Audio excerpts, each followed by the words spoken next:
కొన్ని మూలికలు చెప్తాను మీకు. ఇది ఈ సీతాఫలాకనే అందరికి తెలుసు. దీంట్లో కూడా కొన్ని ఔషధ గుణాలు ఉన్నాయి. ఔషధ గుణాలంటే ఇప్పుడు ఈ తాగుబోతులకు దీని గురించి ఒక విషయం చెప్పాను. ఈ సీతాఫలాకు నాకు పాలతుత్తం, ఈ రెండు కలిపి పాలతుత్తం రాయిలాగా ఉంటుంది, కొడితే పొడి అయిపోతుంది.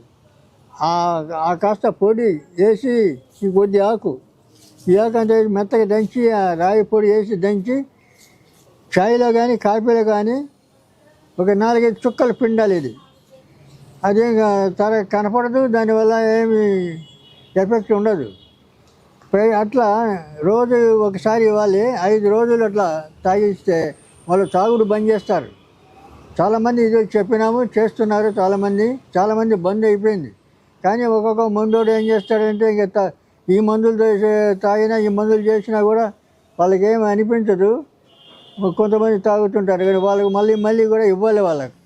అలా చేస్తే తాగుబోతులు చాలామంది మానేస్తారు. అది ప్రతి ఒక్క ఇంట్లో కూడా చాలామంది తాగుబోతులు ఉన్నారు, వాళ్ళు ప్రాబ్లం ఎక్కువైంది. కాబట్టి మీరు ఇది ఉపయోగిస్తే మీకు చాలా మేలు జరుగుతుంది. ఇది సీతాఫలం. అది కాకుండా చాలామందికి